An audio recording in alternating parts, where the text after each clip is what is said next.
All right, everybody. Welcome back to another episode of Jorge's Isolation Podcast. I am back, and I think this is the 40th episode I've done so far. I've had several great guests, and today I have another great guest, and it's a very dear friend of mine, an old friend of mine from back when I started this crazy endeavor in acting. It's my good friend Rick Mirelez, stage manager extraordinaire. How you doing? Hey, I'm good. Yeah, where are you at these days? Now I am stationed permanently, so for in Denver, Colorado. Denver. Denver, yep. Yeah. And drifted a couple of places, but finally landed here. How did you land there? So I work now with the Denver Center, and when I was working out at a job in Creede, Colorado, a job came up. And I was like, you know what? I had just graduated from my MFA program. So I was like, okay, let's see what's going on out there. And yeah, the job came up. And luckily, I mean, it was between here and Chicago of where I was going to kind of like pinpoint these two places of where I wanted to be. And luckily the job came up and yeah, got it. Yeah. And you're a stage manager. Yes, sir. Stage manager, equity stage manager now. That's so amazing. I know, right? I remember the old college days. Man, it's crazy. It's what I think of. I mean, I think for you too. I mean, it's kind of what I feel, just like where you have this idea. And I think anybody really who has that dream and that passion and that drive and just like everything you've done and everything you're working towards and, still kind of working towards, like just seeing it happen. And you're like, oh crap, like you forget, like, oh yeah, I've been doing this for a couple of years. And you're like, holy crap, I'm at the Denver Center for the Performing Arts. Yeah. Stage managing or assistant stage managing, working with, these amazing directors and actors and, designers. And it's just like, holy crap. And where did I come from? And what did I do? It's amazing. Yeah. It's kind of I don't know, like you said, it's probably the same for you as it is for me, that you do a show, you run through it, and once it's done it just feels surreal, like, did I really do that? Is this really what I'm doing in life? Right. Coming from where we're from. Exactly. Like I mean, I have the dream of like, you're doing it, you're fucking killing it. I love it, of living in New York and living that gig life of what's the next job and auditioning and it's a hustle. And I think that's what a lot of people don't realize. It's like, it's a hustle. It is a hustle, especially if you want to survive, and if that's like your main income. And I mean, it's the same thing for stage management. It's a hustle of just finding, but just doing it. And you just forget, because again, it's a job after, for doing it a couple years or whatever, it does become a job, and it is a job. I mean, it's how I pay my bills, but it's still like you forget what you're doing and playing pretend, essentially. But like it's just coming from the valley and going from the Jeffers Theater, small, or STC's theater, where it's like a small intimate space, and then doing these shows where it's like 500 people or 300. It's like, what? it's a really crazy thing to think about when we were doing those shows at the Jeffers, and it was just like, sometimes there wasn't a lot of people in the audience. We would have to try to like do stunts to get people to come in, unless it was just like one of those old-timey shows that we knew the Winter Texans would sell out. But it's what you're doing is really crazy, because you are at a big theater. And did you think you'd ever get there? I mean, I did. I mean, I did. I knew it was going to be a struggle, and that's what you always hear. And it is. I mean, breaking into the business, and it's about who you know, and but also just like having the right work ethic. Sorry, all tongue tied. Yeah. And people recognizing that as well. If you're doing the work and doing it right, people will see that.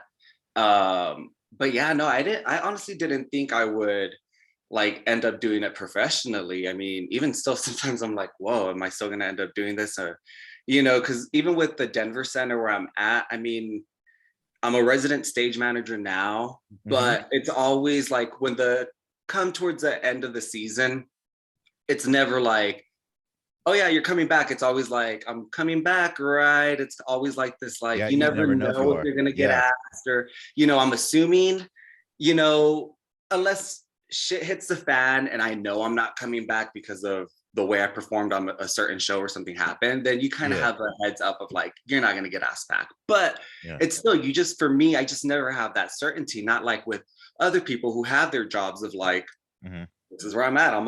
They hired me and I'm here until I resign or whatever. Yeah. So Yeah. even then, like, even though I know I've been there for what now? I got hired.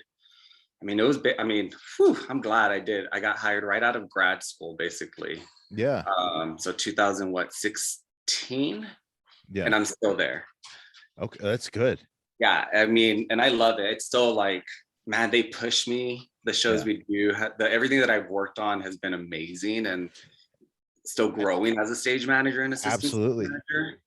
See, for everyone watching or listening, if you're not familiar with anything happening in the theater, or even if you see the Oscars or any kind of stage show, you see all these beautifully run productions, and it's spectacular, these numbers and all these entrances and all this stuff.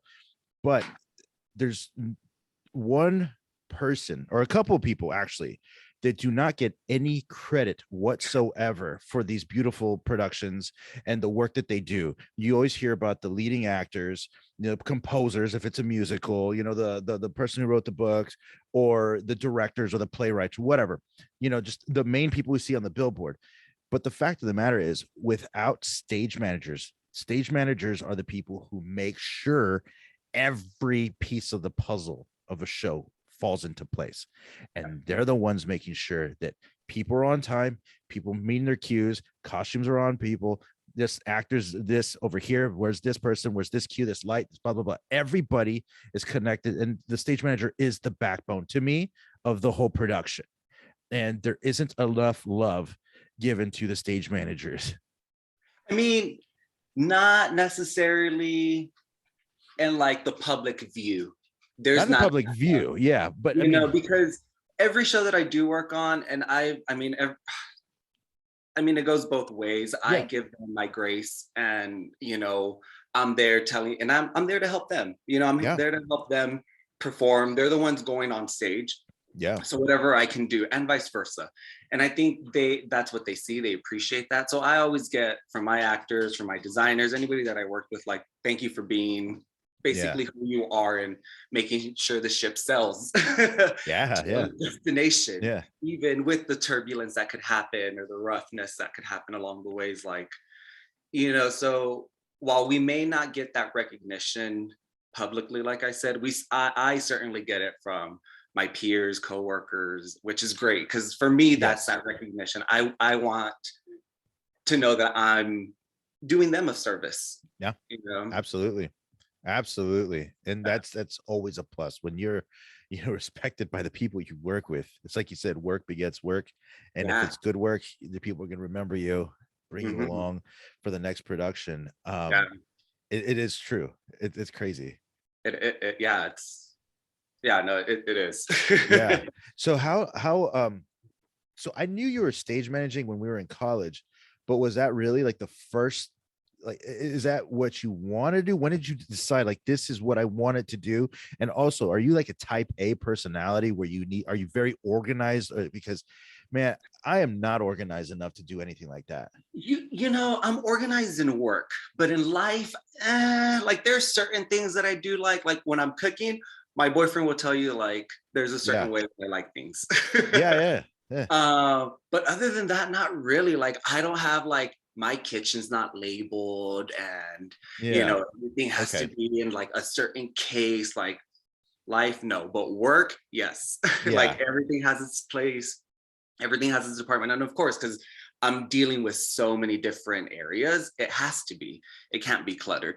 But no. So work doesn't imitate life. Okay. Okay. um, Yeah. but no, yeah, I mean, yeah, I started stage managing and assistant stage managing in undergrad, but I mean, I originally started with the idea that I wanted to be an actor because I mean, I'd been on stage at the Jeffers, at Hmm. STC, and wherever I could, really being on, you know, a lot of the little movie projects that we did in Yeah. undergrad, Yeah. like I would be on that because that was kind of the idea that I had was let me try acting, but I also just didn't have the passion for it, you know. And for me, I guess I had that this idea of, you know, am I good, am I good enough, Yeah. can I do it, and what roles realistically would I get was something I already had dead set before I even tried. Yeah. You know, it was like, Absolutely. you know, so having all that kind of mixed in, I was just like, I don't want to do that, I can't go through that struggle emotionally, Hmm. you know, financially. Like, do I Hmm. really want to go through that? And I was just like, nah. And I mean, it's not that stage management's any easier, but Yeah. I figured production wise, I could get a job in this industry a lot easier. Yeah. Um, and I mean, I honestly did fall in love with stage management because while I was doing it at the Jeffers, I kind of was like, oh, yeah, no, I really do like being in rehearsals from beginning to end, seeing the entire process, having a voice, you know, in every Hmm. area, seeing it close, seeing the growth that happens. And I still love that to this day, you know, just being a part of every department and seeing the growth, Yeah. closing the show. And then when I found out in undergrad that I can do this as a career other than just like acting, I was like, Yeah. heck yeah, let's try that then. Let's see what we can do there. And yeah, I mean, luckily did it. Yeah. Made it happen. I mean, again, it was a struggle, not a struggle, but it took, you know, there's a couple turns here and there that to get Hmm. where I'm at today, but I'm, you know, happy where I've landed. Yeah. I think you're right. When a lot of people, I think not just it's particular to our college experience, but I think every college. I think when people want to be involved with the theater, they think the jobs are just limited to just like acting or costuming or maybe stage work Directly. or Yeah. directing. You know, there's a lot more to the industry than just those. Oh, And there's stage managing, there's lights, there's actual costume designing, there's so many things that you could do and in you the get into industry. the niches of little things of Yeah. like puppetry and dramaturg, Yeah. literary Yes. manager. Like there's just so much more Hmm. that it's not just this one area. And if they figure that out, then there is work. Oh There is yeah. work for everyone in this. I mean, I'm still dealing with the constant emotional struggle of acting because it's a roller coaster. It Like you is. said, it's a roller coaster. During the pandemic, I didn't work for 2 years. Coming off of a year, it was like 2018, 2000, early 2019. It was a hot year. So everything was rolling to be just, big break, big break, big break, and then boom, nothing for 2 years. I feel you. And it really is. It's a pain in the ass. I'm not I gonna lie. mean, no, yeah, even for me too. I mean, like I said, like I'm lucky that the Denver Center, you know, continues to ask me to come and, you know, Yeah. be a stage manager for them. And I love that. But even when the pandemic hit, I mean, they shut down. Yeah. So it was like, and they didn't really pivot too much. They did some things, and the things that they did, they hired people or they pulled people that were already Hmm. there. So I understood, hey, you're getting them. If they called me, then I would jump on it. But they were also, you know, with the union, there was just so many rules that they were trying to work around and get Yeah. around. That kind of hindered me from also getting jobs as well. Was a Yeah. union. I mean, which I'm grateful that they were taking Yes. all these precautions, Yes. but it also doesn't help when that's your main source of income. Yeah. You know Yeah. what Yeah. my family didn't get or probably still doesn't get. And I was just having this conversation with my boyfriend the other day, a couple weeks ago actually. He was talking about when I'm on contract and off contract. He's like, so you don't get a salary when you're off contract, right? And I was like, no. He's like, so Mhm. you just don't get paid? And I'm like, no. Yeah. I was like, if there's a long enough break, then I can apply for unemployment and Yeah. I'll get money that way. It's like, but even when I'm with the Denver Center, even though I'm a resident stage manager there, once the show closes, they don't pay me anymore. I'm done. Yeah. And that's the way it works. Yep. Yeah, so it's still a struggle because then you try to find out, do I have enough money for rent? What else do I have in the bank? What's going to come next? And for me, I always need, for my sense of security, I need to have a check coming in. No, definitely. You know what I mean? Like, because I know money's going out. So I need something to come back in. So I can go maybe 2 weeks without a check, but then I'm like, okay, I know I need money coming in. Where am I going to get that from? And that's the struggle and the constant fear that I'm living with as a gig artist of where's my next paycheck going to come from? How am I booked up? Where, if I have a break, where can I fit things in? And what's the longest you've gone without jobs, like in between jobs? Probably during the pandemic, it was, that's the other thing. I've always been a hustler. So even when I was at the I'm still at the Denver Center, but I had a part-time job at a hair salon working the front desk.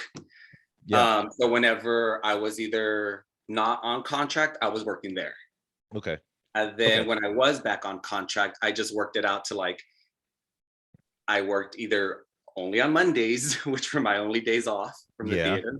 So I was either working there or try to fit in like maybe another day during the week. And then when shows would actually start running, then I would be in the morning at the barbershop and then go to the Denver Center for an evening performance. Wow. And I'd probably do the barbershop maybe like 3 days out of the week. And that was the other thing, that I was with them probably also for like 5 years maybe, because they just worked with my schedule so well of like, these are the days that I need off. Yep.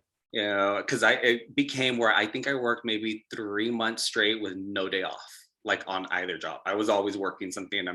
Damn. Whew, getting older sucks and you feel it. Oh, tell me about it. If I was it's 23, awful. 25, I could probably do it, but no, it's rough, So I've always had this side gig of never being without a job basically up until the pandemic. And even when the pandemic hit, I was like, okay, well, what's still open? Lowe's, Home Depot, the grocery stores. Did you try to work at those places? I worked at Home Depot for a good maybe 3 months. Wow. As a stalker. Overnight stalker. Because I was like, hey, I need money. I stupidly should have just taken the unemployment because I would have gotten more money.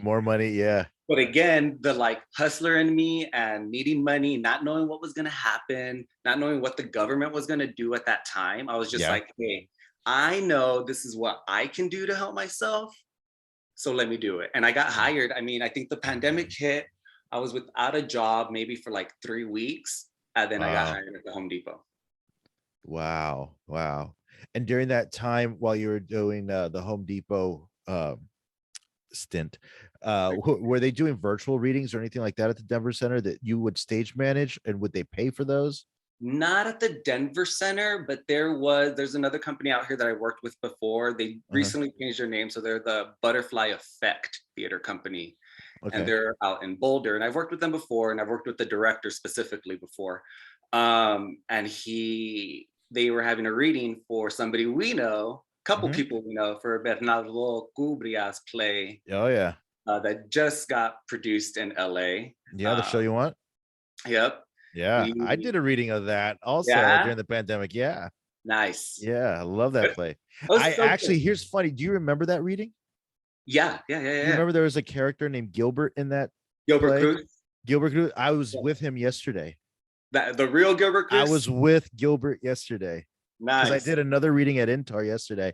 Oh, nice. And Gilbert was there, and he sat next to me at the reading, and we talked for a long time. But Gilbert Cruz was actually in our reading. Really? Yes. Yeah. Amazing. Yeah. I was with Gilbert yesterday. I love it. He's a legend. Awesome. Oh yeah, he's amazing. Such a sweet guy. Even on virtual, like so sweet. He's amazing. He watches. Oh yeah. Oh, that's awesome. He's probably my most loyal listener watcher. Oh, that's awesome. That's amazing. Yeah. He's the greatest. I love running into him. When we were doing in-person auditions, I remember one time, I don't know if Gilbert remember this, but there was this pilot audition that we were gonna have. It was for, I think Nicki Minaj was gonna have a pilot produced about her childhood or whatever. Wow, And Gilbert and I were going up, I think, for the same part, which tells you they had no clue what they were looking for. And so we're there, and it was almost like they could have been scripted. Where another friend of ours walks in, this guy named Dominic walks in. He's like, "Oh yeah, oh, you're here for the same thing." He's like, "Yeah." So he walks in to the casting office, or they call him, and as soon as he walks in, you can hear just like, "Dominic, how are you doing?" Everyone's laughing, and it's like that the very first episode of Better Things, where you know, like Julie Bowen is doing the audition, and we realize, why are we even here? yeah. It was like that moment. It was hilarious. I was like, "Yep, we think we know who got the part." Yeah. It was awesome. Yeah, but yeah, running into Gilbert's great. That's so funny. It's crazy how many people we know. I know. So this is that's one of the things too that they that I learned is how small this community is. As big as people think it is, the theater, the acting, you know, TV film community is so much smaller, and you're gonna run into the same people Over and over. And I would always hear that, but you don't really understand it until you're actually in it, which is so crazy. So yeah, so it was like working with Bernardo, and then Jerry Ruiz, Cruz, and then we both know like Mando Alvarado. Yeah. You know, and you just worked with my friend Courtney. Oh yeah, Courtney. We graduated. We went to grad school together. Yeah, and she's amazing. Oh, I love her. She's so fun to work with. Yeah, I love her. Yeah, she's terrific. There was someone else, Robert Manning Jr. Robert. Yeah. I know. It's so crazy, but the Valley connection in this industry. Oh my God. Right. For people, okay, for you, this is for me, this is what I think, and tell me if you think the same way. When you're coming up in the Valley, you thought, you know what, the Valley isn't shit. There's not much happening in the Valley. Like nothing is in the Valley, right? Yeah. But then being in the industry now, you're like, wow, there's so many people from the Valley doing not just things, but big things. I know. Huge. Like, the Rio Grande Valley is what we mean too. Yes. In South Texas. In our little like 4-county area in South Texas. I know, that's, yeah, it's so crazy because I mean, that was one of the biggest reasons I was like, I need to get out of here. I need to have a bigger city, and I need something, which granted still like you still do, but I still do, but only for the fact because of like, I need my salary paid. I have bills to pay or whatnot. And there's no equity house down there. No, you know, which I think I don't understand why. Like there's just already so much talent, you know, not only coming out from there, but there's so much going down there too. Like there's so many movies that they shoot in Brownsville and Harlingen and in Rio. Yeah. And it's like, why hasn't anybody opened up a production company, you know, or a studio out in, you know, Falfurrias? At least in Falfurrias, it's still closer to Austin than it is to the Valley. Like it's a middle point. But even then, I was asking a couple of people, you know, like Tanya Saracho and like Ricardo Chavira about that. And it's just, I think still maybe not up with, it's not Austin yet. Or it doesn't have enough, but it's also hot as hell. Yeah. So it would have to be almost purely studio. Yep. Instead of location, because it is hot as hell. I mean, and that could be brutal in the summertime, which summertime is about 9 months out of the year there. I know, right? That's the one thing. But even then, I'm like, if they shoot in New Orleans, what's the difference? It's just as humid, it's just as hot. And in Georgia. And in Georgia as well. They don't call it Hot Atlanta for nothing. I know, right? I really would love to see just there's enough people from McAllen and from PSJA and from the Mission area to just come together. I mean, the new Texas Chainsaw Massacre was shot with Valley Boys. My buddy Rick Diaz was the DP. He was on 2 episodes ago. And then the director, David Blue Garcia, is from Harlingen. So there's enough. You have directors, writers, you know, every spectrum that you would need for film or even theater. Even theater. Something like it, what would have to happen is you have to have one person like unite everybody, I think. Yeah. And just to get the thought process going, to see like, would we consider doing a house, get a theater or get a studio? It depends on if you want to do theater or film. Yeah. And I think it would have to be connected to one of the universities. Probably. I mean, that's the easiest way to get started, of course. Yes. Is like having that direct connection. But yeah, because I mean, so many people, just in our like graduating classes, like previously and after us, like like a 5-year radius around us. Yeah, that have been working, that are working within this industry is amazing. You know, like I mean, I think even like Brisa got a big job as artistic director. Like, are you kidding me? Yeah, like just seeing that, and that's what I love. Like just seeing everybody succeed in what we've done and seeing where we have come from and the little things that we've done. Like, holy crap, now you're running an entire new musical theater program. Yeah, it's huge. What? But I mean, that's exactly where I saw her trajectory already. You know, like seeing that happen, it's like, yep, that's it. Yeah, I believe it. You know what? I when I saw it, I was happy and I wasn't surprised. Yeah, I'm like, I'm surprised it didn't happen, sooner. I mean, she's just hustling so hard and just laser focused on that, since high school, which is, that blows my mind. I know, but even seeing your career, like you go into New York and like just seeing like the little things when I'm watching TV, like, oh my God, I didn't, what? Jorge? Yeah. Like just seeing you, and that's also the same reaction that I get when I work with friends, on a show, and then I'm like watching SVU, which congratulations. I'm on the OG Law and Order coming out next episode. Nice. I'm rocking with Anthony Anderson. Nice. That's awesome. It was great to work with. But or like on HBO, but just seeing everybody killing it, and like just seeing like the shows that you're picking up and just knowing like, I used to work with this guy. Like, it's amazing to see it. And like, that's what I love. Just love seeing my friends succeed and, just killing it. Just right. Like, it's just amazing. Awesome. Yeah. Yeah. And even the fact that just seeing our friends killing it, but it's knowing that we have a network. You can go to the big city. You could be from small town USA and go to the city. And I don't think a lot of places have the network and the love that the Rio Grande Valley has for its own. Yeah.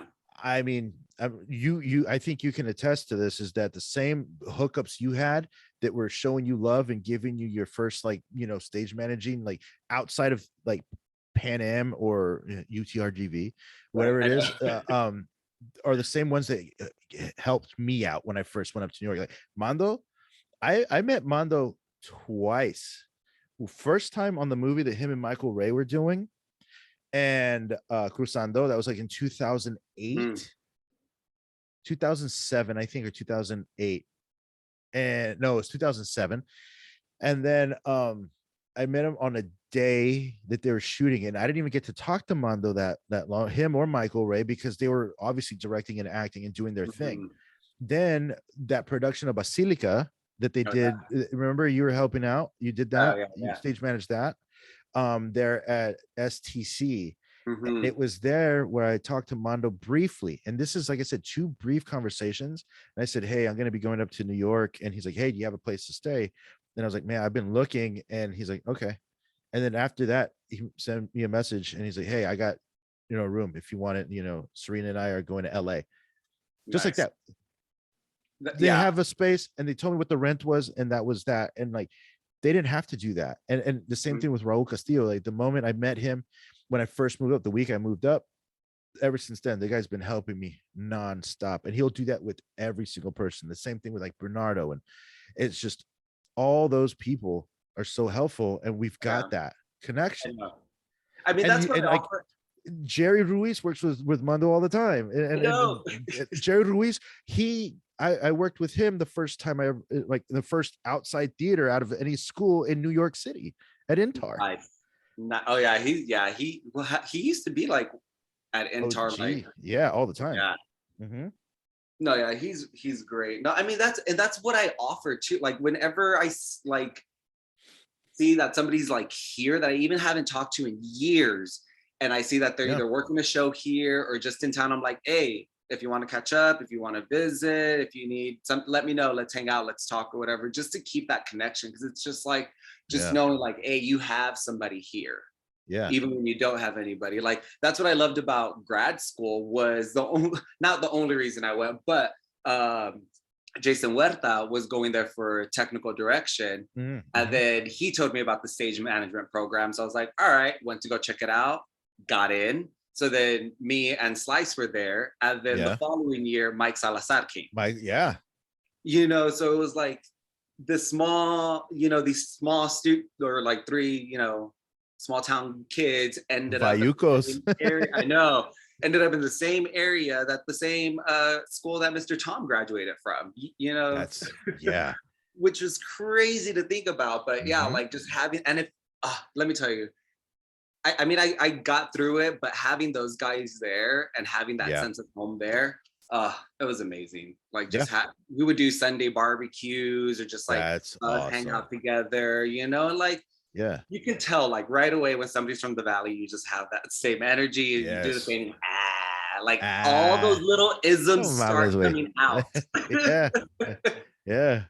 Yeah. That's So what it it's was. like When I think what got me through grad school, aside from Rosa being there with me, oh, that's was even more, yeah. yeah, we found people from the valley. Like I found a ton of people from the valley and I could connect with them. And I had that outside, that's mi gente. That's like we're Yeah. there, those are my people. And I could escape. And a lot of people didn't have that. Yep. And I think that's what helped me stay grounded and focused Yeah, coming that out. also helps you in those times when it is hard. I mean, like I said, I'm grateful that they were there because even for a time, like I stayed at Sarah and Slice's house for a while. Yeah. Or if I was just like, hey, you know what, like I need somebody to talk to, or Yeah. I miss home, but I can't go home. What do we do? Like, let's just get together. Yeah. You just have somebody there, and I think it does help because if you don't have that there, then luckily, hopefully, you do have someone to reach out to. But I mean, that could be a Yeah. lot of the reasons why people don't end up continuing, Yeah. which I get because I mean Absolutely. there are times where I was just like, crap, do I really want to do this? Like shit, Mm-hmm. Mm-hmm. I should just go home. Like I know I can teach, and I have all my family there, but Yeah, just but I mean, and I respect that a lot. Like the people who end up teaching in the valley, but sometimes I just feel like I've seen some people that I felt could have stretched themselves or challenged themselves a little bit yeah, more, oh yeah, but the comfort of staying home was a little bit more enticing. It's safe. yeah, it It's very is. safe, and there's nothing wrong with Oh, staying back. And mm-mm, this, like you said, this business isn't for everyone. it isn't. It's tough. There's a lot of struggle. There's a lot of heartache. There's a lot more uncertainty than anything else. I know. So And I yeah, have if talked you students have a as well, because like even that is a struggle all of its own. Like even when the pandemic hit, I yep, had friends coming to me and being like, hey, if you want to come teach and or whatever. But I was also like, you know what? I don't even want to try and figure out virtual. If I yeah, wasn't even yeah, trying fuck to that. like, because I did one show that was a play reading that was virtual, and Yeah, I just didn't like it. As a stage manager, I just didn't feel very useful. So I was like, I can't even begin to imagine trying to pivot as a teacher or even trying to learn that. Because I was also on the opposite end. In grad school, we were tasked with trying to create a asynchronous class with stage management with students at a community college, basically. yeah, So I already kind of knew how that flowed and how that went. So I was like, I'm not even going to do that knowing that this is going to be full-time virtual yeah, or some sort of that. I was like, nope, nope, nope, nope, can't do it. So like yeah. even those people that did it, like man, I like salute them and that are still doing it. Like that's amazing. I Like do salute them. I do salute them because I started teaching a self-tape class at a college over here, and Pan Am wouldn't hire me, bro. what? No, they had a hiring freeze. The pandemic was bad, but Panhandle didn't hire me. I know. And I was just like, okay, I see how it is. But We're, they're trying. yeah. But it's hard enough teaching students who willingly are going to Mhm. school for this. Yeah, I can imagine how hard it is just dealing with a bunch of payasos, and then you have the one or two kids that are just, they're the diamond in the rough, and you Oh have to yeah. deal with all these other knuckles. But it's more power to them. I know. Like I couldn't. Even No, now, I'm still like, no, I just don't want to teach it. Like, but yeah, everyone has their path and what they really want to do, and it's just like, like I just can't. I just can't. yeah, yeah. I don't know I'm how just long not I'll ready for teach. it yet. Yeah, it's tough. It It, is. it, it is tough, and it's tiring, but there are some very rewarding moments. I've had several rewarding moments. I've had I'm really sure. good groups of kids that Yeah. will listen and start from very little to presenting big scene, and Nice. that's very gratifying to see that. But at the same time, it's kind of like it gets me thinking, like, man, I'm teaching a self-tape class and I'm thinking, man, I could have crushed the scene if I did it. Yeah. If I did it. It's like, You're like, and that's for let's like a finish 16. The scene is like for a 16-year-old girl. It's like, I could do that. I could do that. I could have done that. I you're like, let me show you. Let me show you. Step back, Mija. Step Right. back. Step back, But girl. you see, It's funny. I kind of feel like I get the teaching aspect with the apprentices that we get at the Denver Center, because Yeah, every season we will get different apprentices, and like that's a lot hands of on. them, huh? That's hands on, right? Oh It's yeah, very, hands on. yeah, Yep. So amazing. a little bit better than an internship. Yes, absolutely. Oh yeah, and I mean every apprentice, especially ones that I get. I mean, I just teach it. I just treat them as an ASM. Okay, Like, you good. know, I'm like, hey, what have you done before? Of course, like I'll get kind of what what they have done, what they haven't done, what they think they can do, and kind of gauge where I can put them. And if it's a big show, then I'll take on the biggest responsibility, of course, or whatever. And I'm Yeah, still watching them, but I'll give them like, okay, you're watching costumes. That's what you're tracking. And I'm tracking everything else, entrances and props and all that good stuff. And if scenery is moving or whatever, but I will give them a job, and I like look to them for advice or yeah, suggestions, because I mean, they're there to learn, and they're another assistant stage manager, so why not? yeah, But that's kind of where I get my like teaching fulfillment of just seeing like how they grow. And then, I mean, there's some that I still have, like, I guess they would call me their mentor, or I would call uh-huh. them a mentee, like of just them reaching out and asking for advice on everything, on jobs, or resume and contracts, because that's Yeah, something that as you grow and learn, you're like, oh crap, I don't know something about this. What should I ask for? Especially in this industry, it's like, for me, it's like, what is your worth? What are you willing to get paid? What are you willing yes. to do and not do? And they don't teach that And enough. they don't. They don't teach it, Yeah, period. at all. Especially to actors, for sure. I know they don't teach us. They I don't mean, teach for us us, what I they mean, need to. a lot what they teach is yes, if Yes. you can do it, you will, and whatever. But then it gets to a certain point where you're like, no, no, Yeah. I will not do that. I'm Good. sorry, Yeah. They But do. You're absolutely right. it takes a while for you to learn that, or for someone to actually show you it's okay for you to say no, and Yeah. that nothing's going to happen. Yeah. Yeah. And See, I'm dealing with that, and I've dealt with that a few times, to where, for the longest time, I felt like I needed to say yes to every single audition, because if I said, it wasn't that I was going to miss an opportunity, because a bunch of these auditions, it wasn't going to move my career forward in any mhm, way, shape, or form.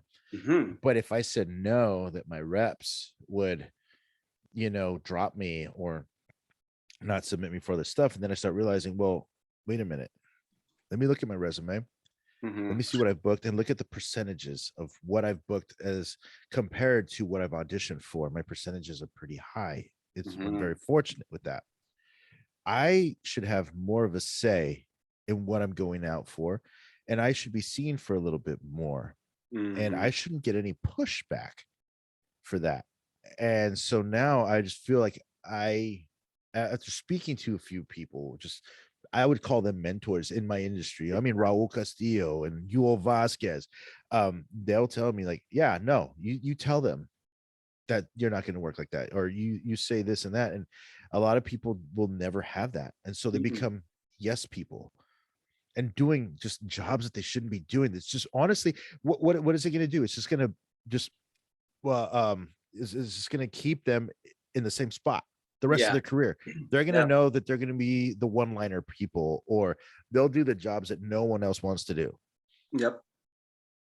and I that's know. all they'll see them for, because they'll just keep saying yes to that.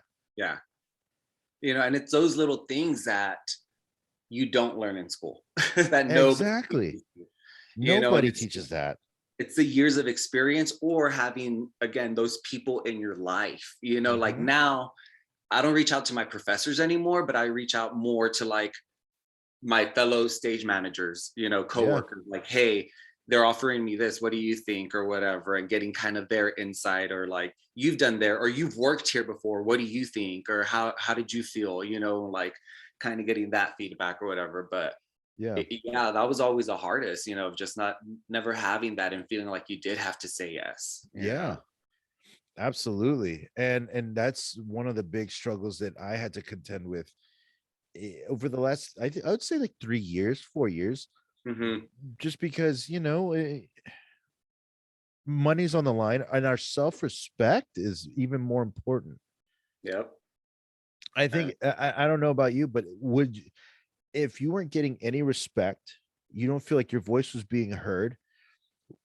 If you had agents right at this point, right, and they weren't submitting you for something, they weren't listening to you, they were just basically gaslighting you, saying, oh, you're just stuff is all right, but it's not good enough.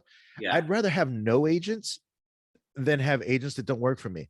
And Yeah. people say, why would you like not have agents and not have other agents lined up? Well, because I have self-respect. And Yeah. what's the difference anyway? They're not doing anything for me. Yeah. If are You know, you like, if I'm yeah, literally paying you for something and I'm not seeing something in return, like, come yeah, on.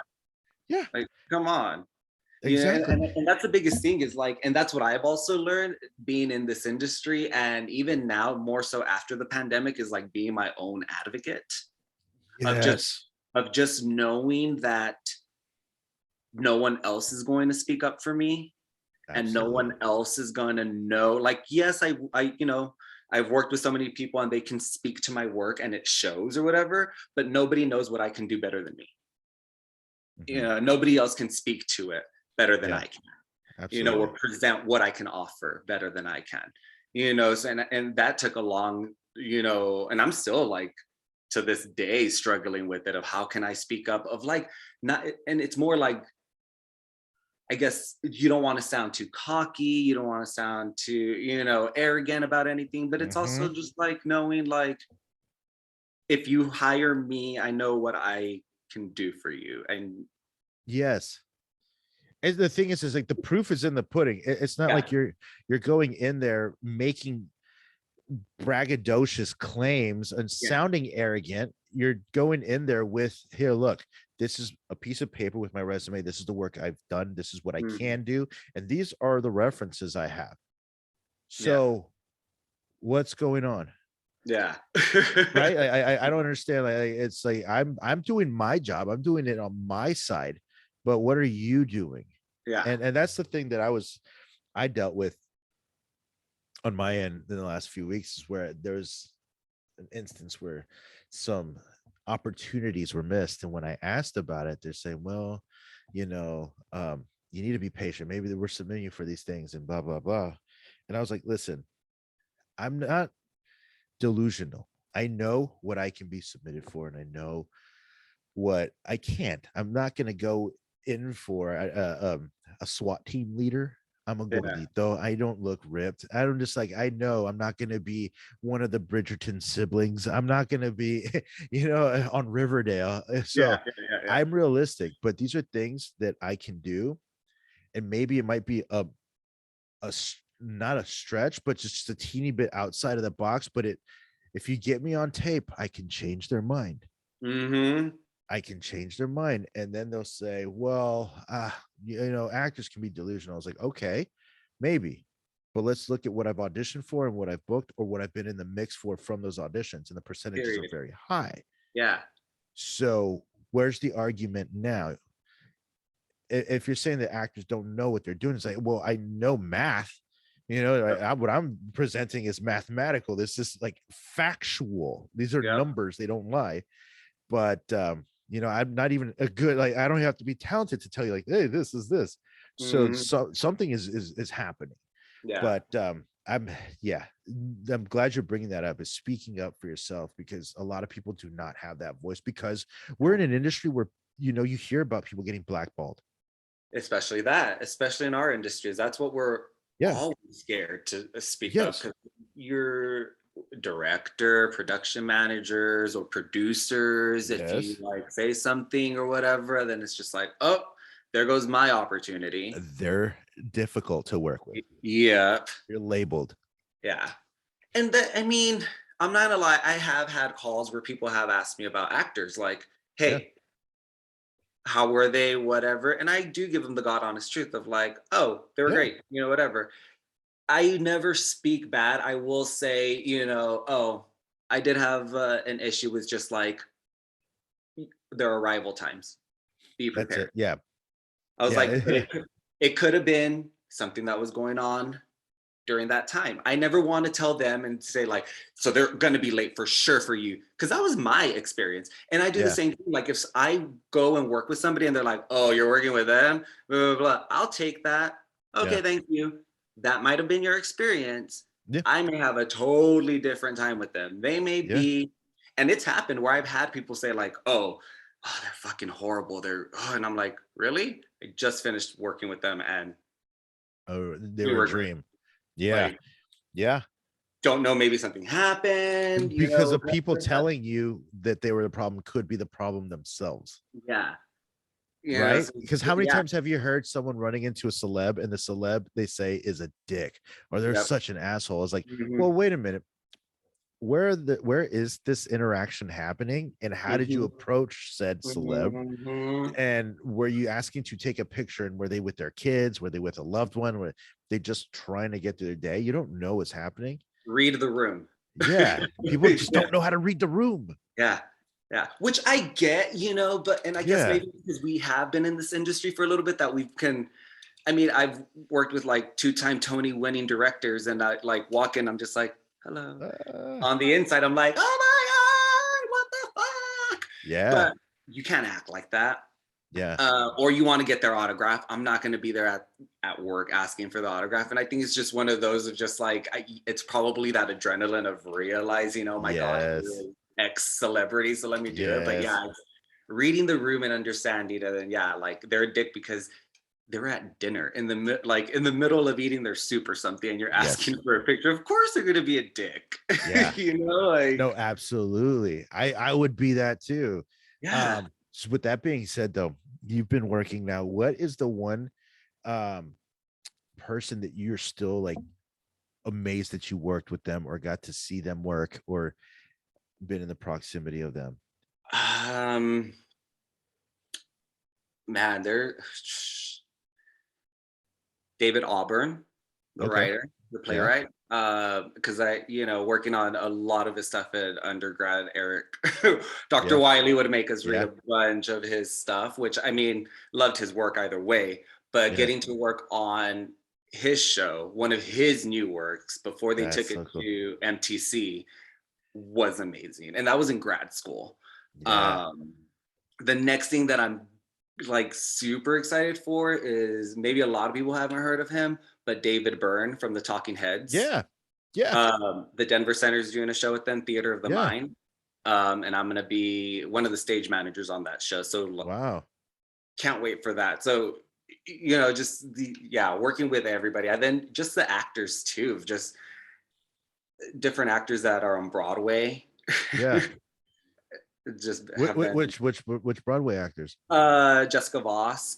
I worked Okay. with her like Yeah. at one of my internships. She was at a musical while I was at the playwright conference. But yeah, working with her. And then She was on Once on This Island. I forget Yeah, what character she played. I think Rosa saw that show.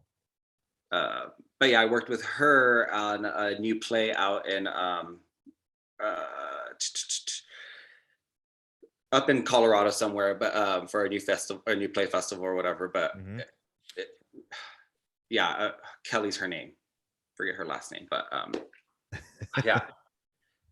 No, I mean, just because you work with, again, I just they are famous, but I try Hmm. not to look at them that way. Also, it's like we're here working. Yeah, but it's You kind still of put, you know the names and you know I these know, people, but when you see them, it's surreal that they exist, that they're yeah, actually it just is. human beings. That's the biggest thing of like working with them, and then they come in like sweats, just Yes. like no So makeup, hair undone, typical actor dress, one of one of the things that I was talking to Raul Castillo about the other day, um, is this game I play in my head is how big or small they are in real life. yeah, Just because when you see them on TV, you think they're like this big, or maybe when you see them in real life, then it's like, man, I thought they were a lot taller than that. yeah, You know, yeah, like Liev Schreiber, like, okay, he's big, like he's tall, like he's a big yeah, dude. yeah. But then like Sarah Jessica Parker and Aubrey Plaza, like they're tiny. Yeah. Oh, I was damn. like, yeah, I was like, wow, they, I knew they were small, but I didn't realize they're like tiny. Yeah.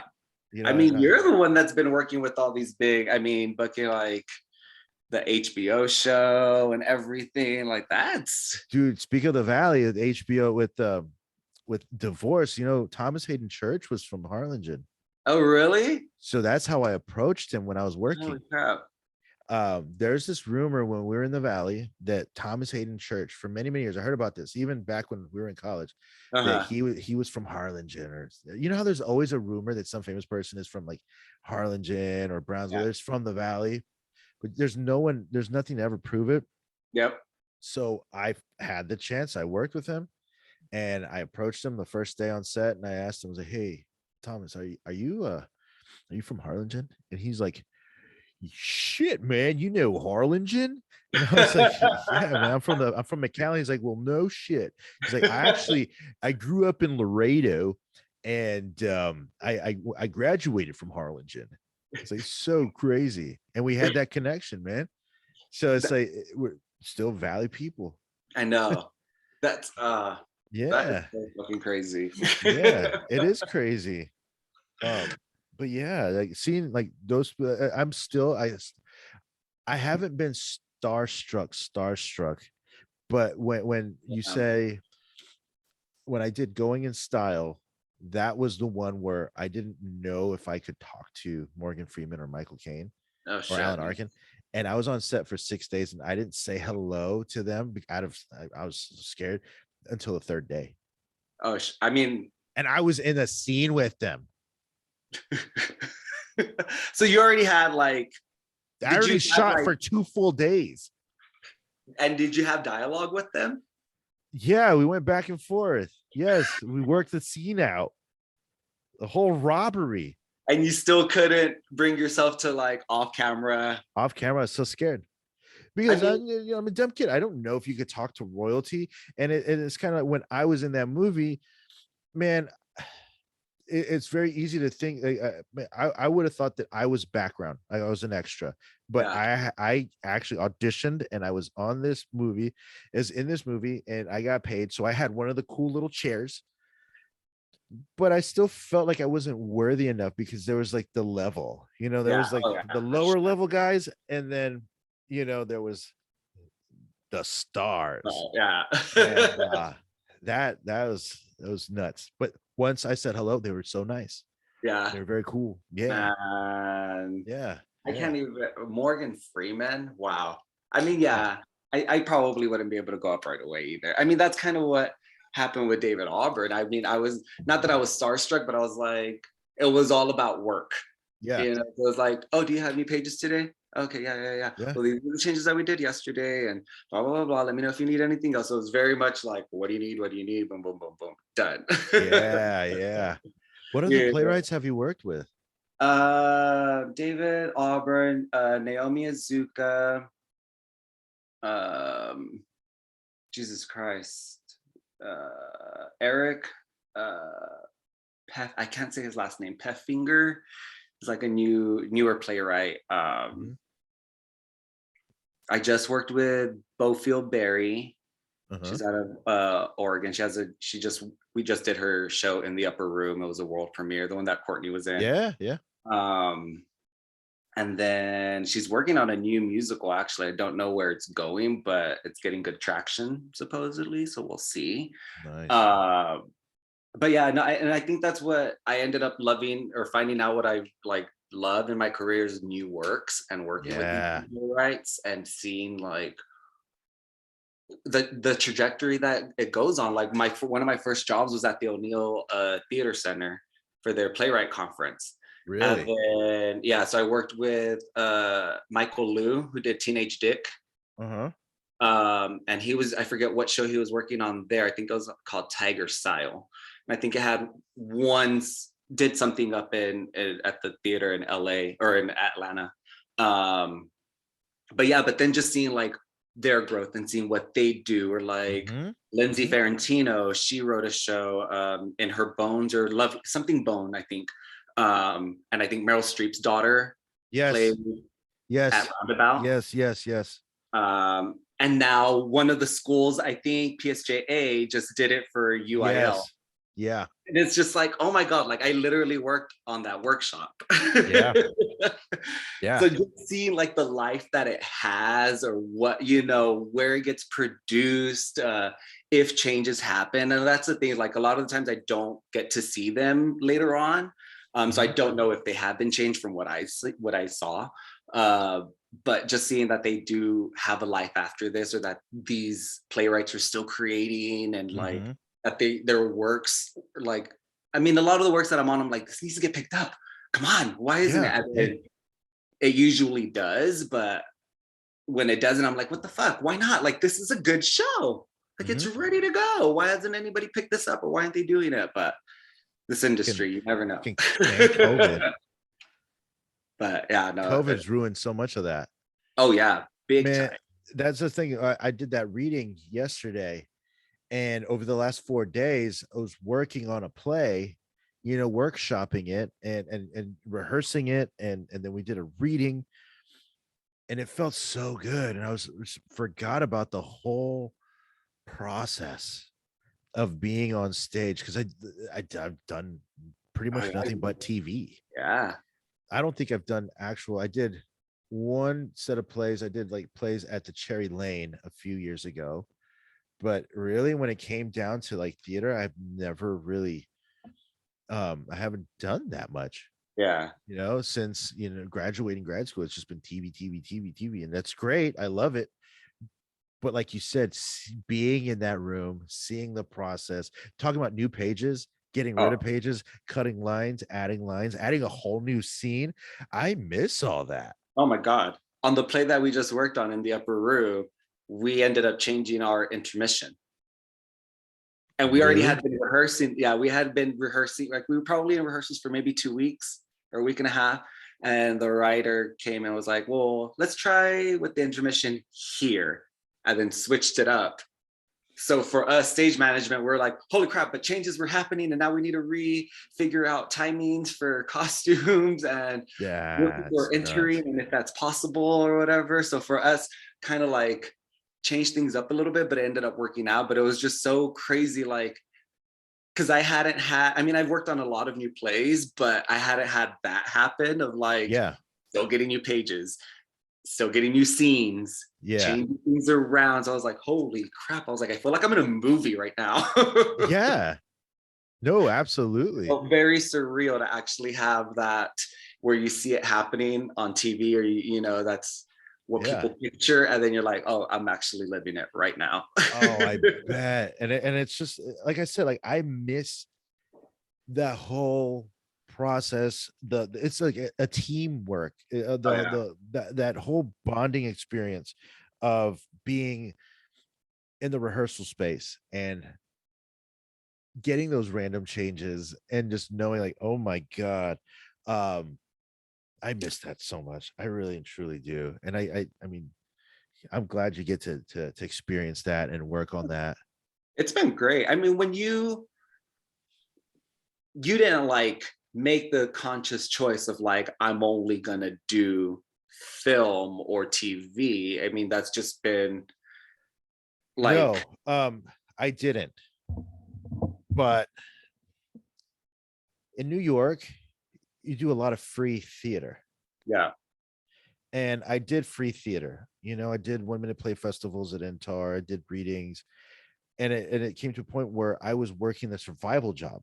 yeah. And when it came time to being involved around the theater community, I was working all the time, and I couldn't really get off, or the time that I needed off to go do and rehearse a play that I was going to get paid nothing for, Yeah. because I still had to pay rent. And maybe if I was a single guy and I wasn't Yeah. married, I would have taken more risks. And it's kind of a hindsight sort of thing. But with that being said, I did go in for some theater. Hmm. I went in for Hamilton, and I Nice. bombed. Bombed. That was What? like one of the worst auditions I ever had. It was for Hercules Mulligan. And I was gonna say who, King George or again? yeah, no, Hercules Mulligan, a terrifying Ronald English government, it was that whole sign. And I just I was nervous, I think. And then Yeah. I didn't know my entrance, when I was supposed to come on. Uh, And they had me started out 3 times and I bombed it. Bombed. It was awful, awful, awful, awful. But they didn't hold it against me, because before, I think it was the year before, I was in like final callbacks for SpongeBob the oh musical shit! Yeah, with awesome. Patrick. But they Uh-huh. ended up going with the guy that, yeah, no, it was 2016 or 17 for SpongeBob. And I only say that because they were workshopping that play back in 2013, Yeah. and they kept that same guy. Mm, So I don't know what the deal was, why they were even having auditions. If they were just going to keep the same guy, it could have been yeah. contract. It could have been like he might have not been able to do it, but I did that. And it was easier than, because I'm not a musical theater guy, Yeah. first of all. Yeah. And so I sang, then I saw her face, then Uh, I'm a believer. I sang that. And then what helped me out were the sides, because I can act. And yeah. so I used that, and that helped me out. But I went in for some other plays at Intar, and then there at Telsey as well. At the Public, I had some close calls, like Nice. for Shakespeare in the Park. What play was that one? So here's what happened. I went in for was it Midsummer? Yeah, Midsummer, I think that's what they did a few years ago. And I went in with, they said, bring in obviously your monologue. Man, I'm not a Shakespeare guy, but I there's people who like get off to Shakespeare, and I Oh love Shakespeare, but this was the challenge. I've always wanted to do a Shakespeare play, especially Shakespeare in the Park, to say I've done it once.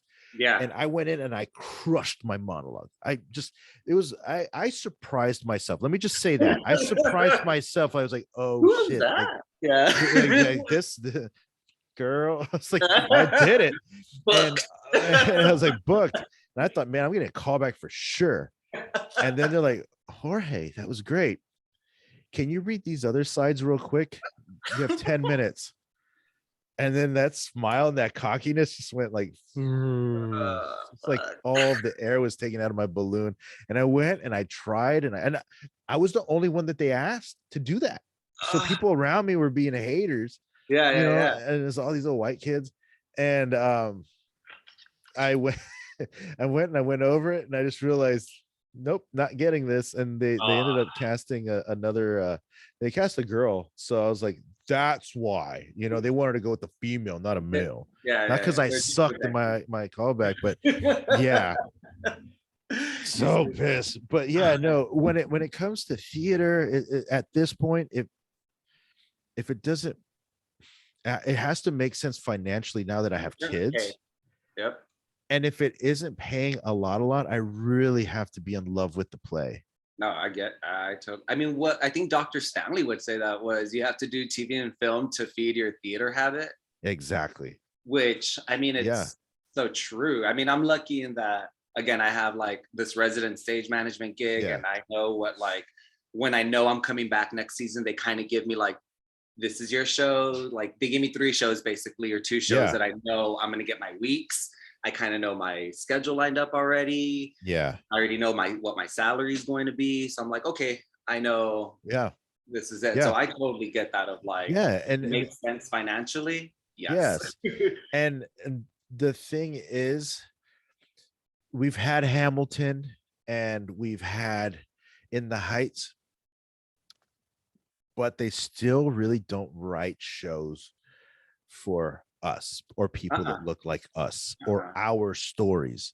Our stories, or There've just even been put people that look like us on that stage, because you can do a bunch yeah, of shows with there's a bunch. brown, One black people, with anybody. of the biggest shows that I thought they could have done that with was A View from the Bridge, which Mm-hmm.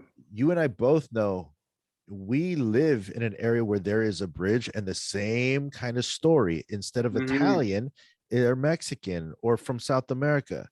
Mm-hmm. And they could do that. I mean, if they're willing to do what Ivo Van Hove does on Broadway, they can have an imagination, but Broadway still does not have, even off Broadway houses Oh don't yeah. have that imagination to see, or if they see my name spelled as Jorge Chapa, they're gonna automatically think that I'm just some bandito. You Yep. know, that I can't play a Greg Smith.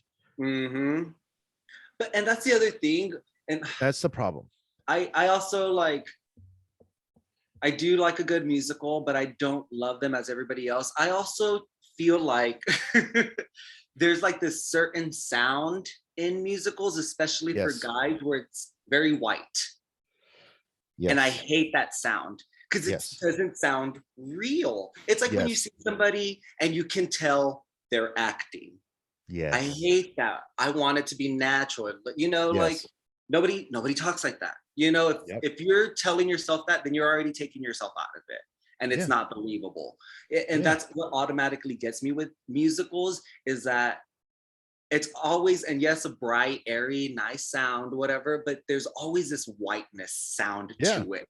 And it's just like, no, I just can't. I Yeah. can't get past it. Yeah. Musicals are hard for me Yeah. because that, and it's also like I liked Hamilton. It was great. It was fun, but we could have done a story about Mexicans, or I mean they did In the Heights. I know. So it's just we need to see different stories being Mhm. told, or our stories that aren't cliches. Yes, and that's the and biggest and, and well, cliche. and you hear this, I'm sure you hear this all the time. It's like, well, you need to start writing them. Yep. People are writing these stories, but they're just not producing them. Yeah, that's the biggest thing. It's like Broadway the does not people want who, to see it. yep, it's the people at the top who are actually getting these plays, are the ones that Yep. are not giving us, or giving those specific playwrights, any access to it, because Yeah. it's there. Like you Yeah. said, people are writing this. Like, there's this musical that I worked on at the Public, and they're barely developing it. They were developing it. I don't even know where it's at now, but it was Which the one? the book writer was Naomi Azuka, and Uh-huh. then music and lyrics were by Martha Redbone, and she Uh-huh. works a lot at the Public. And it was fucking amazing, lovely story about Native American Black Mm-hmm. people in the Appalachian Mountains, and how Mm, they were affected mm. by mining and all that, and their ancestors. There was, the music in it was so beautiful. It had to do with Indian tribe music, and very Yeah. folk, and it was soulful, and the young ladies that were singing it just added to it. But it's like, here's this story, and it's Yeah. an amazing story. Like, yes, was it completely done? No.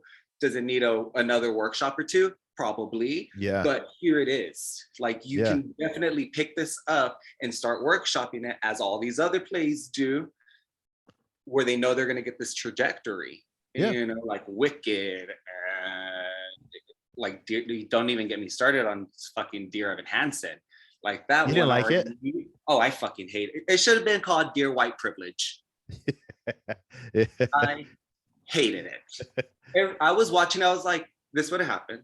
Why isn't he getting busted? Oh, really? He's just gonna lie to the mom and dad, and the mom and dad are fine. Oh, the Yeah. sister's fine because they stayed together. Hell Yeah. no. Hell no. No. Like I would be upset, Yeah, especially I would like be pissed too. I'd be pissed. Like, Yeah. especially if that was like my sibling. Like, are you Yeah. kidding? As somebody who lost a A sibling. sibling, Yeah. like Yeah. I understand that loss. And yes, our loss was completely different. It Yeah. wasn't because of a suicide, Yeah. but still, the loss of a sibling is the loss of a sibling.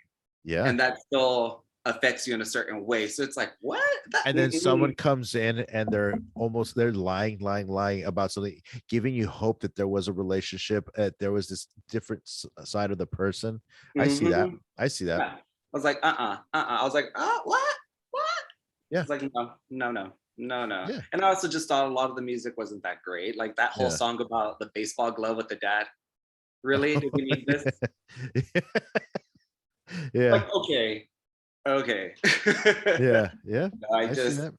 yeah, no, and it's like that. Like, put on a different show in that place. Like I'm working. My next show that I have at the Denver Center is Quijote Nuevo, which is a new telling of Man of La Mancha set in South Texas. Gonna have Tejano music. Who wrote that? Crap. It's a new playwright. I think they workshopped it at the Alley. Actually, it just got produced there not too long ago. Really?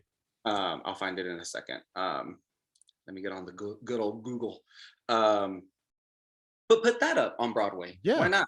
I mean, it's basically Man of La Mancha, just in a different setting or whatever. They did that with Hamilton. So it's like, come on. Yeah, no, I see. That's the problem that I have, is that there's so many good playwrights. I mean, Bernardo is crushing it. I love his plays. And if you, here's the thing, with Bernardo, I met him the week I got there to New York. When I first moved up, he was actually doing a play for Mondo. Mondo was doing he had a play, I think it was called In the Blood. And it was in Central Park, and it was like their mix fest they had going on in Central Park. And I met Bernardo and my other friend JJ, who's also from the Valley. Nice. And we started, we hit it off. And a week or two later, or maybe a couple months later, it was already cold by then, because I remember it's the first time I ever heard a podcast. And Bernardo had a podcast called Off and On, and he was thinking about whether he was going to stay in theater or not, because he was an actor, and he just felt like, man, I should quit. And so he started just talking to a bunch of friends in the industry, and I'm so glad he did not quit. He found another avenue to express his artistic side, because a lot of his complaint was not being seen in really cool things that he wanted to be seen in. So now he's creating those moments for people, and it's so amazing to see how he's found a new way to express himself, and it's a brilliant way, and he's making big waves. Oh, I know that, man. The play that you want is so good. I love it, and it's spot on with this industry. It is. It really is. Like, that's the thing. Like, not only is it a Mexican Latinx story or whatever, but it's so relatable. Yes. On so many fucking levels. Like, and then again, like I wish I could have gone to go see it in LA to just see the life that it took on, and just the production that they decided to do with it. And again, because they're gonna do with it with what money they have. So what if they do, especially in LA, knowing how small those theaters are? Like, all right, let's see what you do. Which you don't need a lot for that show. No, which is great. No, and that's another show where you learn that, okay, you need to speak up for yourself. And for your art. And that's the main character's whole dilemma. Is he gonna try to live out a dream that he thought he wanted by becoming a yes man, or stay true to himself and his roots? And I feel like that's, as an actor, something I have to deal with, because at some point I don't want to play, and I have to be completely honest with you, I haven't truly fallen down that rat hole of being just the drug dealer or the gangster. I've been fortunate enough. man, everything I've done for Dick Wolf's productions have been Latino conservatives, the complete opposite. So it's like Yeah. I'm killing these people, Yeah. basically Trump supporters. So it's like not even or QAnon guys, and I'm not Yeah. even playing those gangsters, which is great. Oh yeah. uh so there are people though that really are stuck in that, and that's all they play. And you hear that all the time. If it's going to be on Broadway and if it's going to be a Latino show, like what is it going to be? Hot and sexy or gritty and Mhm. all about drugs? Yep. Why? Yeah, like that's not our life. Like, No. that's not what we deal with. It was always like, I don't know if you ever saw, but what was it, like the Border Patrol show that they had on like on A&E or one of those. Yeah, yeah, yeah, yeah. I remember I and did it see was that. like down in the valley, like Mission and Yep, McAllen area. And then there was yep. one day where there was like supposedly like blocks of like weed that were falling off Expressway 83 or whatever. And I was Yeah, like, where the hell was I when this was happening? I don't yeah. remember ever seeing any of this or like all. And I'm sure that those busts do happen and those big things were happening, of course. But like, it's just like, I'm here and I didn't see Yeah, that. yep, yeah. You That's the know, thing that I have a problem with. And you're around all that stuff, and I mean we're both around several different iterations of shows, yeah. whether it's on stage or on TV. And I'm sure you feel the same way. It's like, okay, well, when is someone gonna make something for us? Yep. Well, I want to see something about the valley Mm-hmm. in a good, positive way. Yeah. Like just a story. Just Just a a story. good story. Because if someone wanted to write something about the valley, right? Mm-hmm. Somebody wanted to be offbeat, and we're going to say, what story would say, let's Google McAllen, Texas. What are Yeah. they going to find? You're going to find kids in cages. That's Uh, a very easy on the nose one. Or they're going Sheriff to find, controversies. yes, the what is it, the Rolling Stone article about all the guys I went to high school with, the guys I used to drink with that were in the Panama unit, Yep. all the crooked sheriffs, the 13 guys that got arrested. Yep. Or just something negative. Like, why can't we have that in the background where there's an actual real story happening in the foreground? Mm-hmm. Yep. And that's what I loved. Like, someone said that about Mondo's play, like Basilica. Like, that was a play Yeah. happening about a family, and that was just normal life in the valley, Yep. Like right? just yep. Yeah, that's exactly what I was thinking when I was working on this new show, because it was just this black family in Omaha, 1970s, and the way they did it was like it was a little bi-level. So like you were actually Yeah, in the living room, in their kitchen, and in their bedrooms, and you were just seeing this drama unfold in front of you. And it was just like, I mean, everybody related to it, even though it was this black story because it dealt with colorism and yeah, clear lines of racism. But even still with those things, even the white people were like, that's my family too. Like it just felt like yeah, family secrets, family struggles, family arguments. absolutely. Everybody has that, and it's just like finding that way in it. But it's always these people at the upper levels who hold that access to let us present something, because it's always not relatable or something. And it's just like, just do it, just fucking do it. Yep. Like, Yeah, I remember at the Public a few years ago, like they finally did a play about Mexicans, and it was mhm. Oedipus El Rey. And uh, it's just kind of like, come on. uh, And plays whack. And it's just they got non-Mexicans playing it, yep, and of course. it's just there could have been something much better. Yep. Yep. It was funny how you were talking about Bernardo and his struggle of like his place. Cause not that I'm struggling of where I'm at right now, but it's just like I want more. You know what Yeah. I mean? And like I love what I do, but I know for me, what I do, this is kind of like, unless you're looking to get higher within the actual institution that you are. So whether it's like production manager, general manager, at least for me, Yeah. some sort of executive director, I'm at my like glass ceiling, Mhm. stage managing, ASMing, Like that's pretty much the level. Like there's nothing higher than that. Yeah. So that's kind of the struggle of like, I love what I'm doing, but I also know that I still have this other creative side itching and yearning to get out. So now I've been like tapping into my network of directors that I've worked with and being like, hey, if you ever need somebody to assist you on something, or if you ever have a project that needs a director, just like knowing what I want. And again, how we were talking about of just being that advocate Yes. for For ourselves. yourself. Just be like, I know this is what I want to do, and this is Yeah. the direction that I want to go, or at least want to dabble in, and let me fucking try. Let's see what fucking happens. Even if it's like, all right, that didn't work out, but let's try it. Because as you said, I'm tired of seeing these same old stories being told in a new way by changing it to Oedipus El Rey. And it's like, really? We It's still get the it. story of That's this so white. edgy. Yeah, but like I'm like a Greek or whatever, but an old white man, another Yes. old white man telling this story. Yeah. It's like, or my favorite, having a white person tell a person of color's story. Yeah.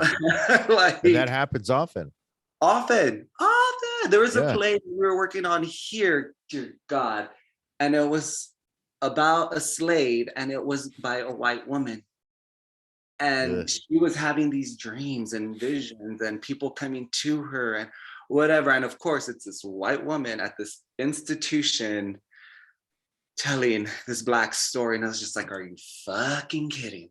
Yeah. Like, really? Yeah. Really? You couldn't find anybody to tell this story more authentically or a Yeah. different No. story? See, that's the thing. Like I there are a ton of theaters that produce nothing but these plays, but there's small little Latino theaters like Intar, Mhm. Teatro Vista, I think, in Yeah. Chicago, and there's like a few others that have playwrights that they can tell our stories. But Mhm. like Tanya has been so great in what she's been doing.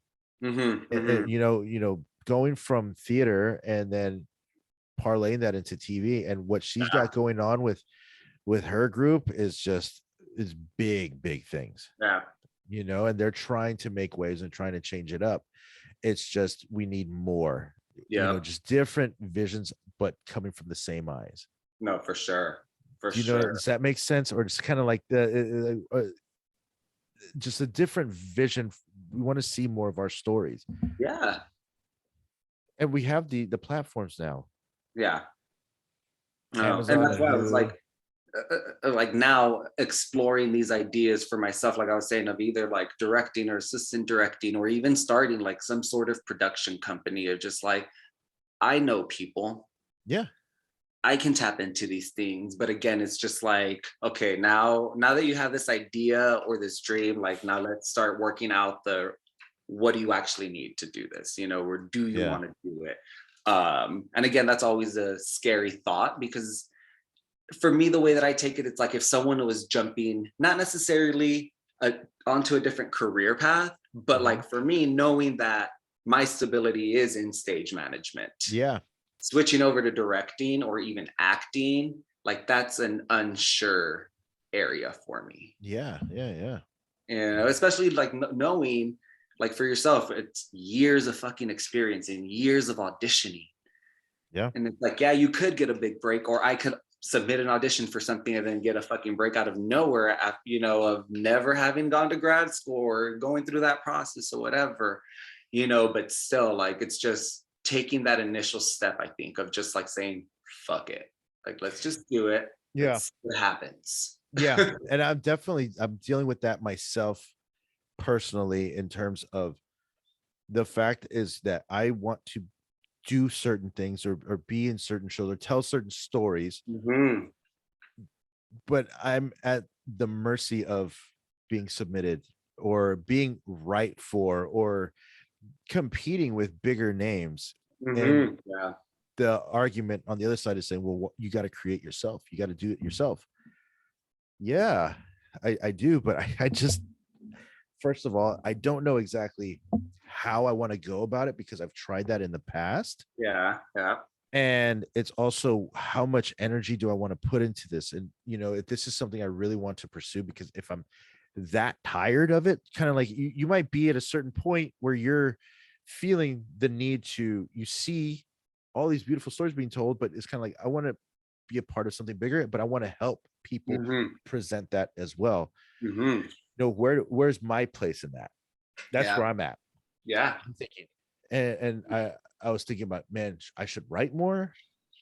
Should I direct? Or it's just fine tuning it, because I think it's getting to a point for me is that I have been fortunate in the work that I've gotten, and I have been able to work, but how many of those projects that I've done, those TV shows that I've done, are something that I really, really, really, really am proud of? Yeah. Or Yeah. was it just, a good credit to have on the Yeah. resume? A paycheck. A pay. I know a couple that were just paychecks, Hey. and it sounds, like me being ungrateful, because there's a lot of people who would love to be in my shoes, but at the same time,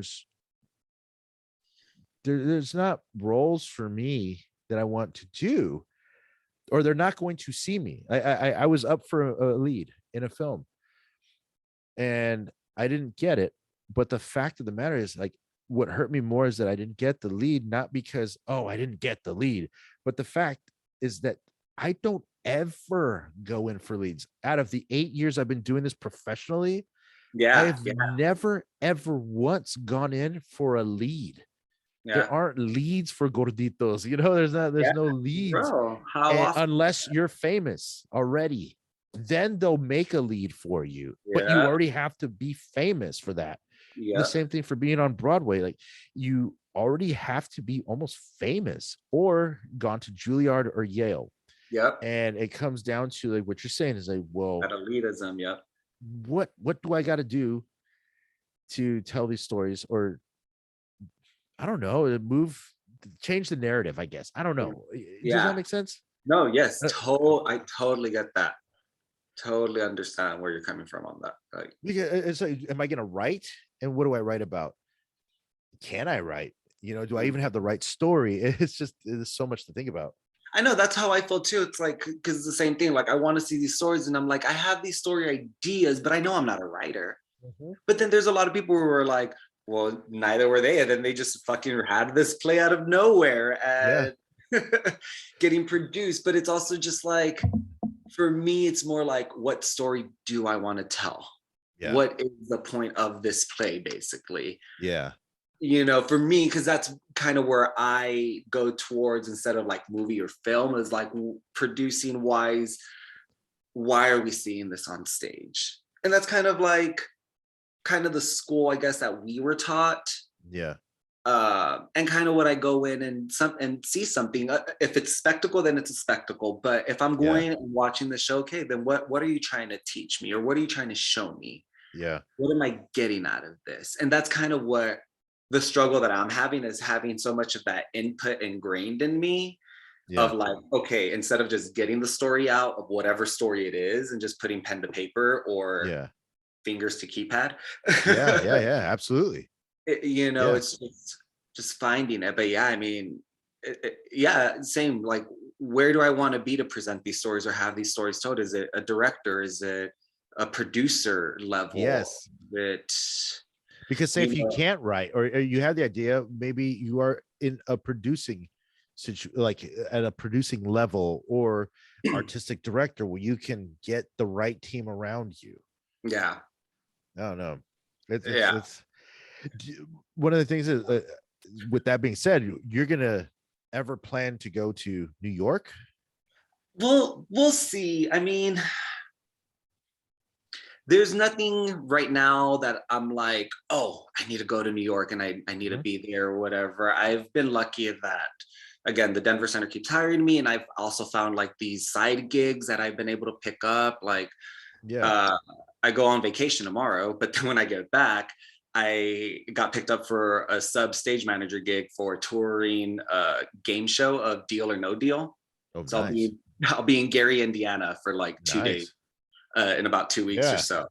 uh, you know, so like in those aspects, if I can get out to New York that way, awesome. If there is a project that somebody wants to bring me on and it fits and they're willing to bring me out and put me up or whatever it is, Yeah. then I would go. But like right now, like the theater scene is really big here in Denver, and it Yeah. has been.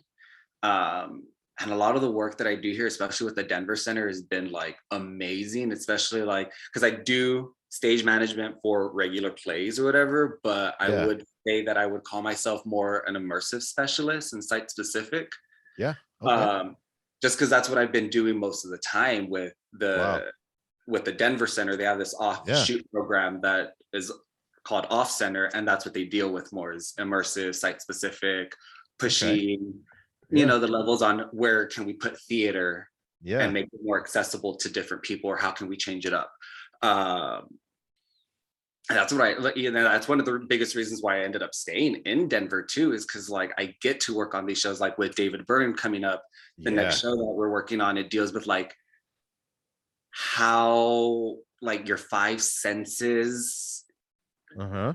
like I don't even know the full story, but I know there's like one room where everything goes dark and there's like virtual reality. There's it's yeah, it's a big show. It's like in five different rooms that it revolves in, and yeah, Wow. it's going to be a crazy moving show. But Yeah. you know, things like that I get to do that you know, while I do love the straightforward plays or musical, like Yeah. it's these little shows that kind of like, oh, that's fucking fun. That's cool. Yeah. You know, like there was one show that I worked on called Remote Denver, no actors. Mm-hmm. It was a group of 50 audience members. We met at a park. They Mm-hmm. put on headphones. Once we were all there ready to go, we would start, and the voice in the headphones would guide the audience members throughout the city of Denver in about a mile and a half radius, basically, Wow. and would guide, like tell them where to go, like walk through this park, get on the train, get off at this station, move Yeah. forward. And I mean, I had a crew of 3 young ladies that helped me out, and they were the ones controlling it. And I was more like big picture, making sure we're all together, we're ready to go to the next location or whatever, making sure that the right groups, because it would split up in different times into 3 different groups. So making Yeah. sure people were in the right groups. I also had a backpack with extra headphones and receivers and first aid kit.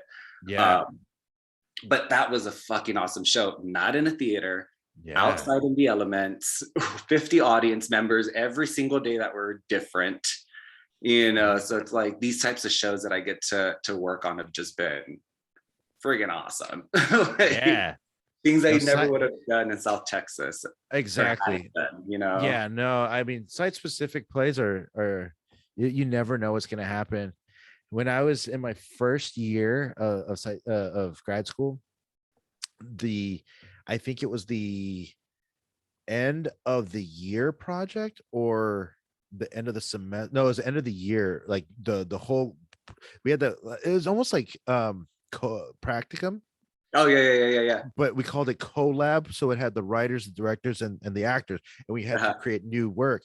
So Okay. that was the project for this class. It was a site specific play.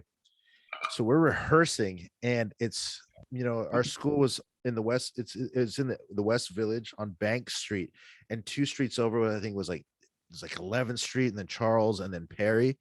And there's these big buildings. Hugh Jackman lives at one of those now. Oh wow. But at the time, these were just being built, like they're just finishing up, so people were just moving in. And our there was 2 people in the group already rehearsing, and so I was just there with one of my other classmates, and this black car, the truck, the black limo truck, Yeah, yeah, the yeah. SUV pulls up on the curb and almost hits me, like inches away from hitting me. And I'm like, what the fuck? And the driver's door opens. The guy has shoes, a pair of shoes, puts them on the ground outside, opens the door, the passenger door, and out the lady turns, slips out her feet, puts in her shoes. And it's Martha Stewart. And she's staring at us like, what are these kids doing? He goes in, and about 5 minutes later, one of the security at that building says, hey, y'all need to leave the property. And so I tell like one of the teachers that was supposed to be, watching this, one of the teachers for the class said, yeah, I Yeah. almost got hit. Like I was literally inches away. And he's like, you should have let them hit you. Your college would have been paid for. Like, I mean, you're right. you would have got that Martha Stewart money. Yeah.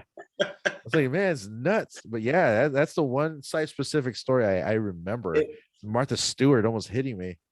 yeah, no, site specific. I mean, that's what I love, that thrill. You never know what's gonna You happen. never know, and you never know what the audience is gonna bring.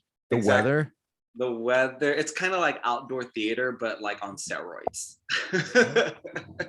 It is. Not only are you dealing with the elements, now you have to deal with the audience members. And the way I like tell it's like my actors, I know their temperaments.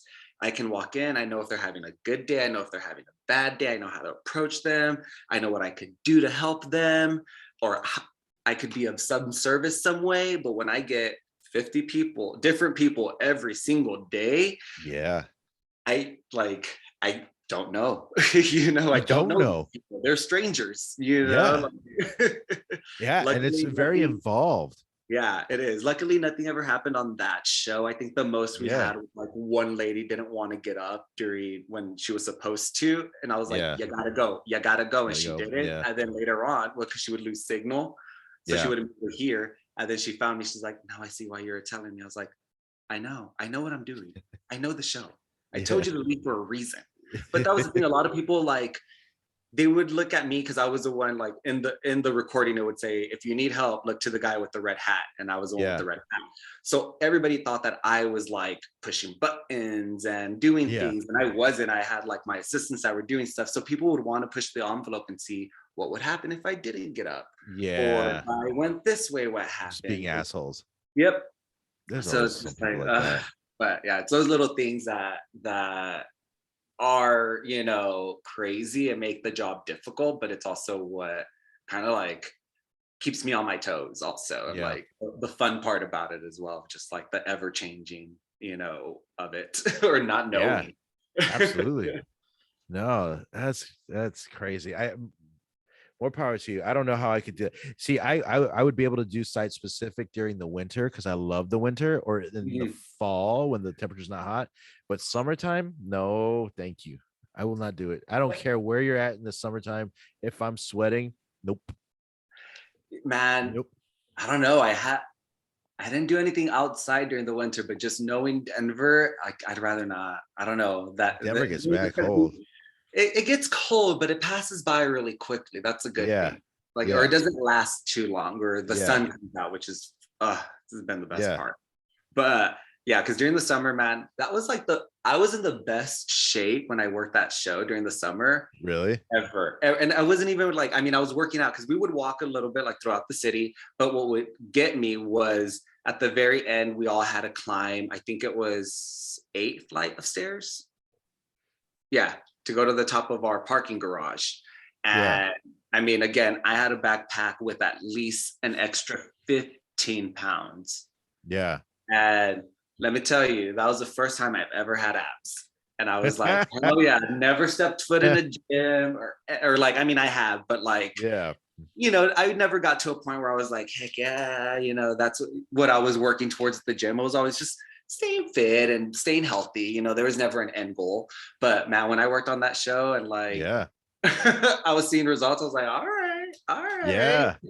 Man, I tell you what, when I talking about that is like being in the valley, it and not doing anything, no work, no theater, not going into the city. I put on so much weight. I can only imagine. And I was thinking like, man, how did I get so fat? And like, first of all, the food is so great in the valley, and we're in the pandemic, just watching TV, staying inside. But then I remember, well, when I was in New York, I was always walking. How are you getting around? Yep. Everywhere.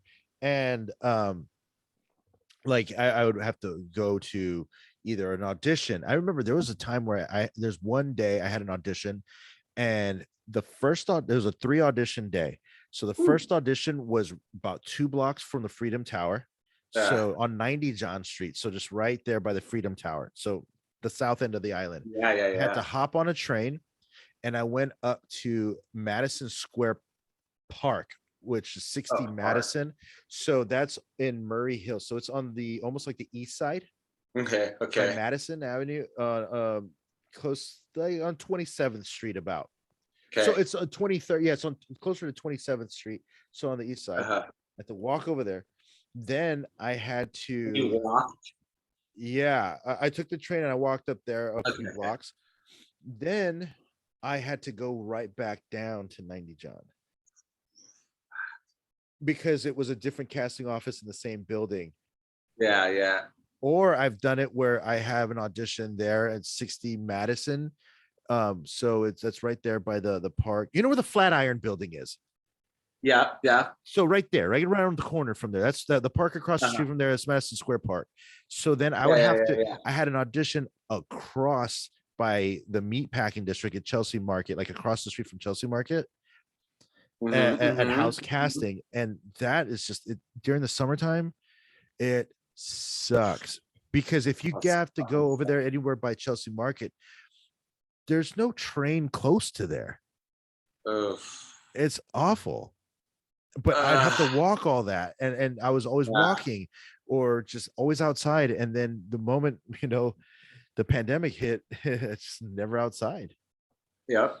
And then You you were in know? Jersey City too, right? Yeah, yeah, yeah, Damn. yeah. But the thing with So, Jersey City was that we lived at a space um where they had a shuttle. So they would drop us off at the train, which was nice. great. Otherwise that would be about a mile and a half walk. Our first Yeah. apartment was a mile walk to the train. Ooh. So that was a mile Okay. walk to the train, and then where we needed to go after that, and then at the end of a long day, whatever it was a mile walk back. And Yeah.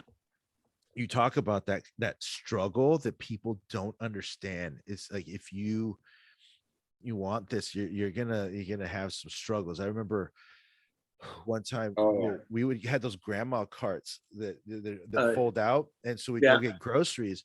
So we would have to push the cart a mile from our apartment in Jersey City to the train, ride the train, get off at the Newport, which was in Jersey City. It's an area in Newport, and we would push the car or walk to the Target, get some groceries, and push the cart back, which is about a half a mile to the train, ride the train, and then the mile back. So it was, like 2.5, 3 miles round trip, and it started snowing.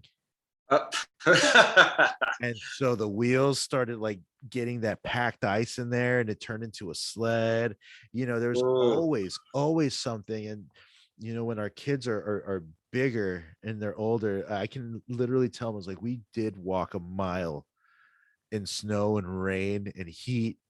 You have no idea Yeah. I sacrifice. feel you. I feel you. Because that's basic. I mean, again, if you're gonna struggle for it, you're gonna do it. So like Yep. I mean, New York City rent, but we're Yeah. almost fucking there with our rent. So like for me, I don't have a parking space at the Denver Center and we're downtown. So Mhm. when I was kind of picking the areas of where I wanted to live, I was like, well, I'm gonna have to live fucking close because I want to be able to either bike in or walk in. Yeah. So like now I live a lot closer. But even before my first apartment, and I was in there for like 5 years because I just moved to this house. It was it was probably about 2 miles. But what I would do would walk a mile to the free bus Yeah. and then hop on the free bus that would basically take me like 2 blocks away from the Denver Center. But Yeah. still, it was like a good maybe 30, 40-minute walk. And again, done it in rain, in Yeah. snow. Like, man, and it fucking sucks. Yes. People just don't get that that that uh, that hustle. I mean, you think you're gonna arrive to wherever you're at, and like life is gonna be easy peasy. You're just gonna show up for auditions and live life. Well, no, you have auditions, you have survival jobs, you have more survival jobs, you have a lot of heartbreaks, and then maybe you get a call back, or I maybe know, you'll right? get that one Maybe. booking, maybe. I And know. it's a good hustle.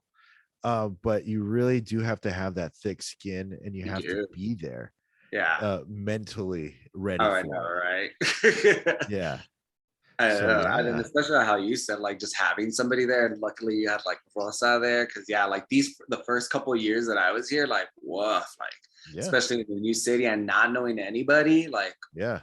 that was probably the hardest, was just like Yeah. trying to find that into just like kind of finding your people, It's you finding your know? people, and then finding a good emotional support group, Yeah, like because that's awesome. this business is hard, and it's Yeah. very hard. Just you work so many shows, and you know that there's those days where it's just like, fuck, am I am Yeah. I really doing it? Like, do I really want to do this anymore? Am I good at this? Like, that's the thing I always Oh, think. Am I good? I'm oh not that yeah, good. I I know. suck. I hate. Imposter syndrome. Yeah, man. I suffer from that daily, Oh, big time. daily. I feel you I there. almost Like, feel guilty for as much as I work sometimes. right? Yes, and it's kind of like, well, you know what? I think I am good, but am I? No, Yeah. I'm not. I suck.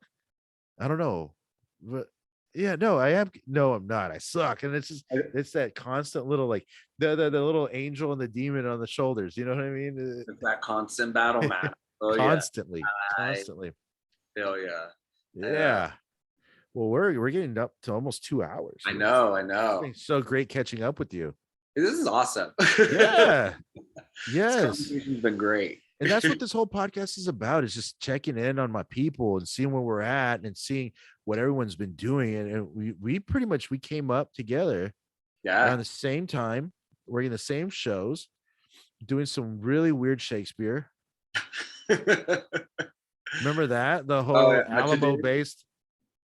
Alamo based Much Ado. Oh yeah, oh yeah. My little singing part in that Yeah, show. I remember that.